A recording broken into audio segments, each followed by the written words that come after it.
오늘 하나님 말씀 히브리서 9장 11절부터 22절 말씀, 히브리서 9장 11절부터 22절 말씀 봉독합니다. 그리스도께서는 장래 좋은 일에 대제사장으로 오사 손으로 짓지 아니한 것 곧 이 창조에 속하지 아니한 더 크고 온전한 장막으로 말미암아 염소와 송아지의 피로 하지 아니하고 오직 자기의 피로 영원한 속죄를 이루사 단번에 성소에 들어가셨느니라. 염소와 황소의 피와 및 암송아지의 죄를 부정한 자에게 뿌려 그 육체를 정결하게 하여 거룩하게 하거든 하물며 영원하신 성령으로 말미암아 흠없는 자기를 하나님께 드린 그리스도의 피가 어찌 너희 양심을 죽은 행실에서 깨끗하게 하고 살아계신 하나님을 섬기게 하지 못하겠느냐. 이로 말미암아 그는 새 언약의 중보자이시니 이는 첫 언약 때의 범한 죄에서 속량하려고 죽으사 부르심을 입은 자로 하여금 영원한 기업의 약속을 얻게 하려 하심이라. 유언은 유언한 자가 죽어야 되라니 유언은 그 사람이 죽은 후에야 유효한즉 유언한 자가 살아있는 동안에는 효력이 없느니라. 이러므로 첫 언약도 피 없이 세운 것이 아니니 모세가 율법대로 모든 계명을 온 백성에게 말한 후에 송아지와 염소의 피 및 물과 붉은 양털과 우슬초를 취하여 그 두루마리와 온 백성에게 뿌리며 이르되 이는 하나님이 너에게 명하신 언약의 피라 하고 또한 이와 같이 피를 장막과 섬기는 일에 쓰는 모든 그릇에 뿌렸느니라. 율법을 따라 거의 모든 물건이 피로써 정결하게 되나니 피 흘림이 없은즉 사함이 없느니라. 아멘. 오늘 하나님 말씀의 주제는 피 뿌림의 언약입니다. 피 뿌림의 언약.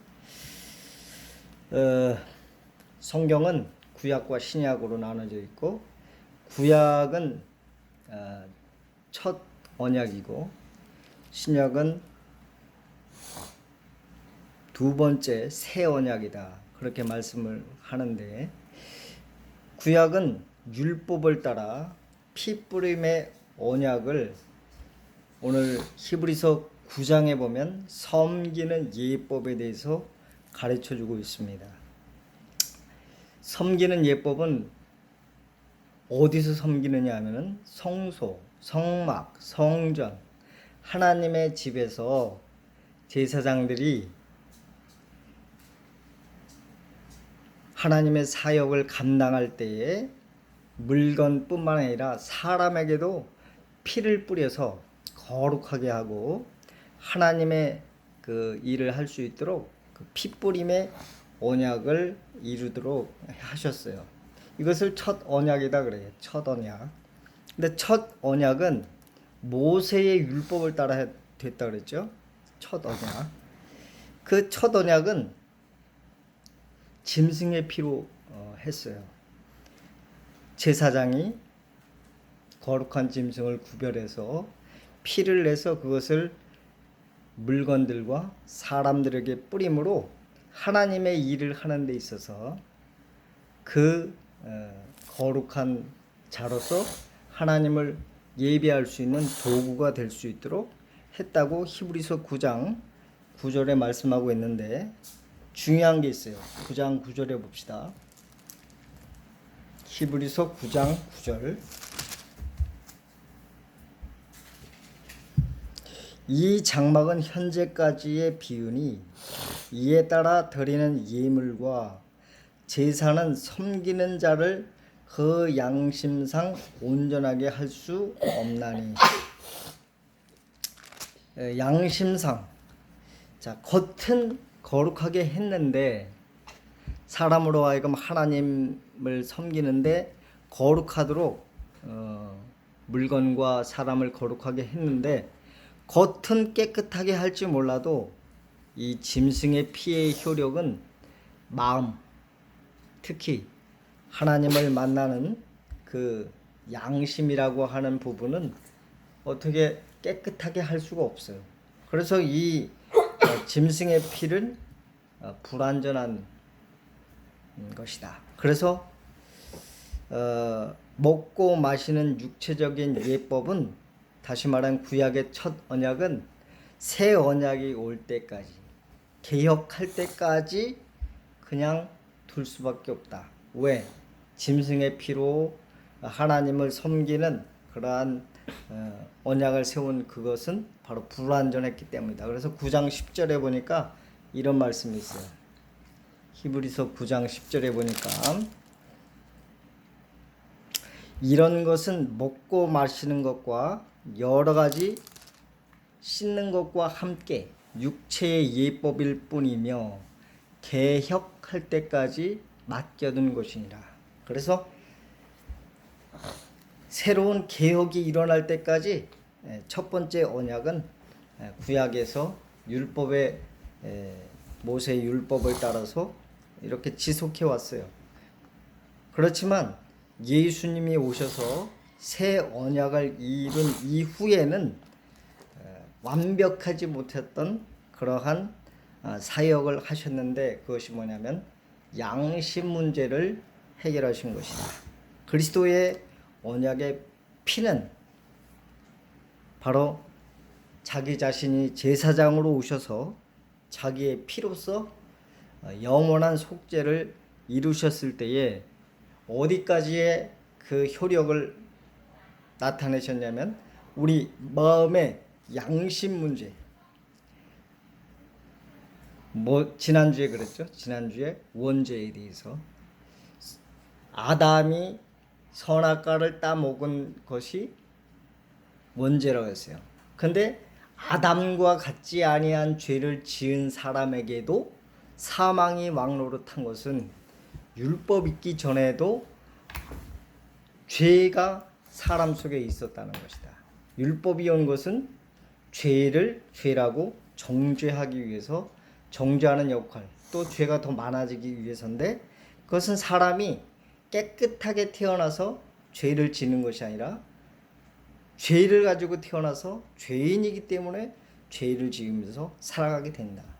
그래서 마지막 아담이 오셔서 그 원죄의 문제와 우리의 모든 죄의 뿌리들을 깨끗하게 하셨는데, 그것이 뭐냐면 마음에 가지고 있는 그러한 불순종의 죄악, 그것이 바로 원죄다. 그래서 사람은 겉은 깨끗할지 몰라도 항상 마음으로는 불안해요. 그것은 바로 양심이라는 것이 있어서 그것이 찔림을 당하고 죄책감을 가지고 있게 하고, 그런 문제들 때문에 하나님의 일을 감당하는 데 있어서 걸림돌이 될 수 있어요. 그래서 예수님은 우리의 죄뿐만 아니라 죄책감까지도 해결하신 것이 복음이죠. 그래서 첫 언약은 완벽하지 못했다. 그러나 두 번째 새 언약은 완벽한 언약이 된 것은 바로 우리의 양심 문제까지도 해결했다는 것이죠. 이 두 언약의 공통점은 피로서 이루어졌고, 차이점은 아까 말했지만 양심을 깨끗하게 했느냐 못했느냐. 사람 속까지 깨끗하게 할 수 있는 것은 짐승의 피로 되지 않아서 자기 아들 예수님을 이 땅에 보내주시고 우리의 양심 문제까지도 해결하심으로 참 자유를 허락해 주심으로 하나님을 섬기는 일에 담대할 수 있도록 해주셨다. 자, 14절 봅시다. 히브리서 9장 14절에 보니까 이렇게 말씀해주고 있어요. 9장 14절. 하물며, 그러니까 황소의 피와 및 암송아지의 죄를 부정한 자에게 뿌려 그 육체를 정결하게 했는데, 14절에 보니까 하물며 영원하신 성령으로 말미암아 흠없는 자기를 하나님께 드린 그리스도의 피가 어찌 너희 양심을 죽은 행실에서 깨끗하게 하고 살아계신 하나님을 섬기게 하지 못하겠느냐. 그래, 이 양심 문제가 해결이 돼야만 하나님의 일을 감당할 수 있는데 담대할 수 있고 자격자로서의 당당함을 누리게 되는 것이죠. 이 섬김이라는 것은 아까도 말했지만 성소에서의 일, 다시 말하면 모든 직분을 말해요. 목사, 집사, 장로, 하나님을 섬기는 모든 일을 하는 데 있어서 이 직분자들은 예수 그리스도를 영접했을 때 내가 하나님의 일을 하기에 완벽한 자로 예수님의 피가 나를 새롭게 했다는 사실을 확신하지 않으면 안 되죠. 그러나 짐승의 피는 이 짐승의 피를 섬기는 그릇에 뿌렸다, 뭐 물건에 뿌렸다 할 수도 있고 제사장에게 뿌렸다, 다 같은 말로 한다면 영적인 말로 하면 그릇은 사람이니까 바로 우리 하나님의 일을 하는 사람을 그릇으로 표현한다면 예수님의 피가 우리 그릇을, 우리가 하나님의 일을 하는, 섬기는 일을 하는 사람의 그릇을 깨끗하게 했다. 깨끗하지 않으면 쓰임받지 못하니까.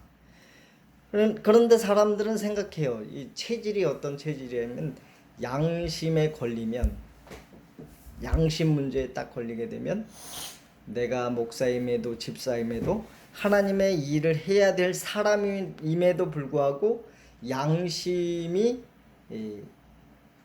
어떤 찔림이 너무 강해지면 담대하지 못하고 그 일을 수행할 수 없죠. 그렇다면 이 양심 문제는 율법과 복음, 율법과 은혜, 그래서 사명 감당을 하는 데 있어서 율법적이 되면 어떤 일이 벌어지냐면 양심은 하나님 법정이라 그랬기 때문에 양심을 자꾸 찌르면 정죄를 당해. 그래. 죄책감이 더 들게 되죠. 어떤 죄를 범했을 때. 죄를 범하면 회개하면 되는데 찔림만 당하면 자꾸 정죄감이 있고 그 찔림은 좌절을 시켜요. 그래, 나 같은 사람이 뭘 할 수 있어. 이것이 바로 율법적인 개념이에요. 그래서 양심을 자기도 찔리지만 남도 찌르게 할 수 있는 것이 이 문제예요. 그러니까 사단은 율법을 이용을 해서 사람의 마음을 죄인으로 정죄하는데 이 율법을 사용을 해요. 그래서 어떻게든지 비판하고 정죄하고 찌르는 것이 바로 율법이죠. 율법의 특징이 뭐냐? 넌 무슨 죄 졌어? 라고 정죄하기 때문에 율법적인 것을 들으면 바로 이렇게 반복적으로 만약에 정죄받고 찔림받고 하면 좌절해서 하나님의 뜻을 감당할 수 없는 이 불완전한 언약에 속해 있으면 사람은 하나님의 뜻을 감당할 수가 없어요. 오늘 피 뿌림의 언약에 있어서 뭐 예법이 여러 가지 있죠. 어떻게 뿌리냐, 언제 뿌리냐, 무슨 일을 할 때 뿌리냐 할 수가 있는데 오늘은 이 설교의 특징은 핵심이 뭐냐면 양심이 되게 중요해요. 양심으로 선한 양심을 가지라 그랬고 선한 양심을 사용해서 하나님을 섬기라 그랬어요. 근데 그 선한 양심은 우리 노력으로 될 수가 없어요. 우리 힘으로 만들 수가 없어요. 깨끗하게 될 수 없어. 왜? 더러워진 마음으로 왔기 때문에. 그래서 예수님을 우리가 영접할 때 그 보혈의 능력이 우리의 양심 문제까지도 해결했기 때문에 하나님을 섬기는 데 있어서 나는 완벽하다. 내가 주님께로 돌아갔다면, 주님께 회개했다면 나는 완벽하고 깨끗하고 선한 양심으로 하나님의 일을 감당하고 있는 것이다고 하는 확신이 있어야 돼요. 이것이 바로 은혜 받은 사람의 특징, 이것이 복음이 우리에게 주는 능력이에요. 그래서 복음은 죄뿐만 아니라 죄책감까지도 해결해요. 그러나 율법은 죄를 지적하고 정죄해요. 그리고 더 찔러서 그 사람을 좌절시켜요. 그래서 바리새인들을 향해서 예수님이 말했어요. 너희는 두루 다니다가 사람을 만나면 천국 문은 가로막고 지옥 문을 열어놓고 있다고 그랬어요. 천국은 못 들어가게 한다. 그것이 바로 율법의 특징이에요. 그래서 죄와 죄책감으로부터 해방감을 누리면 로마서 8장에 보면 그리스도 안에 있는 자는 결코 정죄함이 없고 생명의 성령의 법이 우리를 해방시켰다. 그래서 해방됐다고 하는 그 자유함 속에서 우리는 은혜로운 그 사역, 은혜의 직분을 감당할 수 있는 능력이 나타나게 되는 거죠. 이것이 바로 율법과 복음의 차이예요. 근데 오늘날 교회는 잘 은혜로 시작했다가 율법으로 들어갔다가 막 헷갈리고 있어요. 그래서 어떤 사람을 비방하게 되면 바로 그것이 율법이 되는 거예요. 그러나 은혜로 볼 때는 그래, 저 사람이 예수 안 믿었으면 어떻게 살았을까?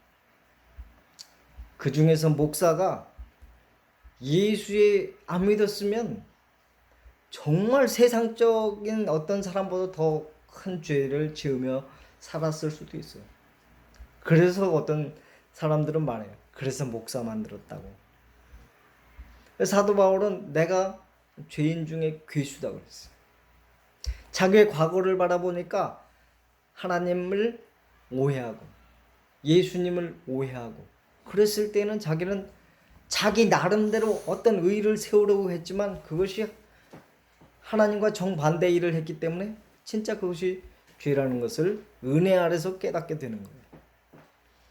우리에게 맡겨진 직분은 바로 은혜로 받은 거예요.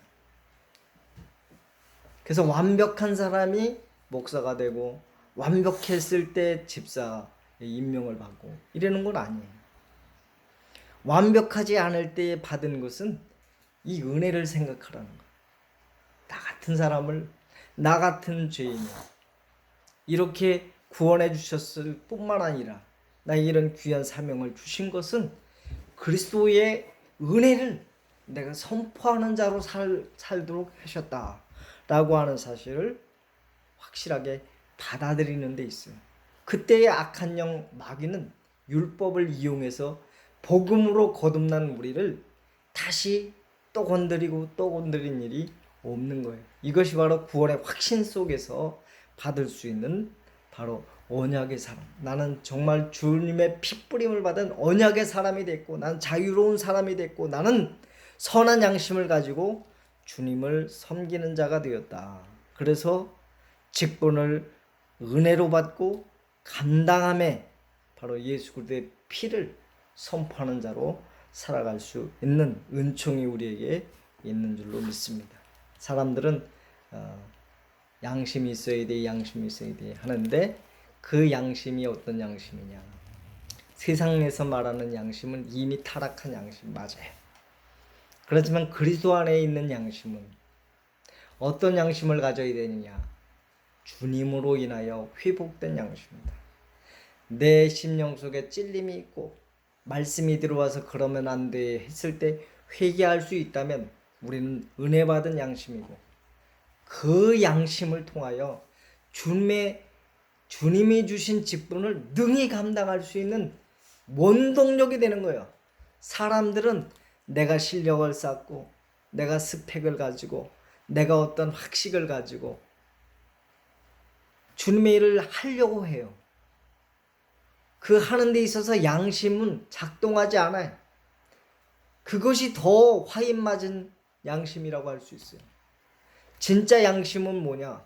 나는 자격이 없으나 주님이 베푸신 은혜 때문에 나는 감당할 수 있다. 이것이 진짜 주님이 원하시는 선한 양심이라는 거예요. 은혜 받은 양심이라는 거예요. 그 양심. 그래서 예수님의 피는 오늘 히브리서에는 그 예법에 대해서 왜 굳이 성소에서 섬기는 예법, 그리스도의 피를 왜 뿌렸느냐? 그것을 굳이 신약에서 예수님의 피를 통해서 우리가 사역을 할 때에 이 정말 기본으로 돌아가야 된다. 복음으로 돌아가야 된다. 십자가로 돌아가지 않으면 우리는 아무 일도 할 수 없는 거예요. 그 기본으로 돌아가지 않은 상태에서 내가 하나님의 일을 한다고 아무리 해도 주님과 아무 일이 없으면 주여 주여 하는 자마다 다 천국에 갈 수 없다 그랬잖아. 바로 그런 사람이에요. 자기 의로, 자기 능력으로 나는 정말 저 사람보다 깨끗해 하는 그러한 비교 의식 속에 나는 당당함, 그거는 주님과 상관이 없어요. 예수님의 피밖에는 나를 건질 뿐이 없고, 예수님의 피밖에는 내 양심을 깨끗하게 할 뿐이 없고, 그 능력이 나를 사로잡기 때문에 죄를 감당할 수 있다. 이것이 진짜 영적 능력이야. 그때의 마귀가 우리를 속이지도 못하고, 우리는 자격이 없으나 성령이 역사하심으로 주님의 일이 되어져 가는 거예요. 그래서 그전에도 목회를 할 때 항상 직분자들을 은혜로 세웠어요. 완벽하지 않을 때 세웠어요. 안 믿는 사람들이 말하나 저 사람 때문에 교회 갈 수 없어. 저렇게 사는데 무슨 집사야 라고 말한다 할지라도 그가 예수를 믿고 그가 은혜를 받은 자로 구원받은 자로 살았다면, 주님이 인정하는 자가 되었기 때문에 당연히 은혜로서 직분을 받을 자격이 있어요. 그것이 바로 은사로 일하는 거예요. 감사함으로 섬길 수 있는 거죠. 이것이 복음이 우리들에게 주시는 능력이다. 오늘 피뿌림의 언약, 첫 번째 언약도 피로, 짐승의 피로, 완벽하지 못한 피로, 개혁될 피로 지내다가 이제 예수께서 오셔서 십자가에서 보혈을 흘려주심으로 우리는 담대하게 당당하게 주의 뜻을 감당할 수 있는 자로 서게 된 것을 오늘 주님 앞에 다시 한번 예배로서 감사를 올리는 거예요. 이것이 오늘 히브리서 9장 11절에서 21절까지 우리들에게 주시는 영적인 양식이면서 힘이면서 새롭게 우리를 일으키는 능력이 되는 복음인 줄로 믿습니다. 할렐루야. 자, 우리는 예수 피밖에 없어. 예수의 피밖에 없네. 그게 맞는 거예요. 예수의 피는 정말 우리를 그리스도의 사명자로, 직분자로 서는 선한 양심을 가질 수 있도록 도우시는 능력이 되는 줄로 믿습니다. 따라합시다. 나는 선한 양심을 소유했다. 누구 때문에? 예수님 때문에. 할렐루야. 그러면 되는 거예요. 여기서 마귀가 우리를 속일 수도 없고 정죄할 수도 없어요. 그래야만 성령이 역사하셔. 그것이 진짜 복음 생활이에요. 이것이 교회의 능력인 줄로 믿습니다. 교회는 다 선한 사람만 와 있는 줄 알고 세상 사람이 처음 교회 왔더니 다 개차반 같은 사람이 더 있더래. 더 욕심꾸러기가 있더래. 교회는 용서받은 죄인들이 온 자리이기 때문에 그 습성들을 가지고 살아 그냥. 그렇지만 예수님 덕분에 사는 사람들이 살아요. 그 사람들 세상에 그냥 있었으면 다 지옥 아르목해 갈 사람들. 그러나 예수님 덕분에 사는 것이 교회예요. 예수님 덕분에 살았는데 도토리 키재기 하면 안 돼요. 그 사람이 그 사람이에요. 더 중요한 것은 이 보혈의 능력을 확신하는 사람을 주님은 쓰신다, 사용하신다 하는 그런 확신을 가질 때 우리는 주님의 은혜의 사도가 될 줄로 믿습니다. 기도합시다. 하나님 감사합니다. 오늘도 주님이 우리에게 베푸신 은혜를 다시 한번 생각하면서 우리를 돌아보는 것이 아니라 주님의 은혜를 돌아볼 수 있도록 허락하심을 감사합니다. 주님의 은혜 안에 담대하고 주님의 은혜 안에 자유하고 주님의 은혜로서 주의 사명 감당할 수 있도록 우리를 성령으로 이끌어 주시옵소서. 감사드리고 예수님의 이름으로 기도 올리옵나이다. 아멘.